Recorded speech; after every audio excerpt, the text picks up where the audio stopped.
Donald Trump ने जो tax लगाया है उसका असर इंडियंस पर कैसे पड़ेगा? तो टैरिफ क्या होता है, सबसे पहले आप ये जान लीजिए। टैरिफ दरअसल एक तरह का सीमा शुल्क या टैक्स है जो कोई देश विदेशी सामान पर लगाता है। लेकिन सवाल यह है कि जो 25% टैरिफ लगाया गया है इसकी मार किन किन सेक्टर में पड़ने वाली है भारत के, तो आपको बताते हैं। सबसे ज्यादा असर जो पड़ेगा वो टेक्सटाइल सेक्टर में पड़ेगा। दूसरा, भारत के फार्मा सेक्टर पर असर पड़ेगा।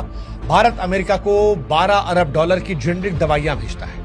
अब अगर अमेरिका इन्हें महंगे दाम पर खरीदेगा तो लाजमी है कि ऑर्डर घटेगा, कंपनियों को घाटा होगा। तीसरा, रत्न आभूषण सेक्टर जो 9 अरब डॉलर का है, इसे भी झटका लेगा। ऑटो पार्ट्स और रसायन सेक्टर में असर पड़ेगा। इसके अलावा कृषि क्षेत्र, वहां भी समस्या आएगी। अब अगर बात आम आदमी की जाए हिंदुस्तान के अंदर, तो आपकी जेब पर भी साहब असर पड़ेगा ट्रंप साहब के फैसले से।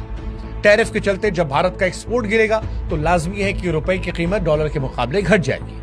जब रुपया कमजोर होगा तो पेट्रोल और डीजल जैसे आयातित सामान जो है वो महंगे होंगे और इसका सीधा असर जो है वो आपके मोबाइल, गाड़ियां, किराने या सब्जियों पर भी पड़ेगा। दूसरा बड़ा असर जो है वो नौकरियों पर जाएगा, अर्थव्यवस्था पर भी असर पड़ेगा। एक अनुमान जो निकल कर आ रहा है वो ये है कि 61,000 से 72,000 करोड़ का नुकसान होगा। तो जीडीपी में भी 5-6-7% लगभग 30 अरब डॉलर की गिरावट जो है दर्ज की जा सकती है।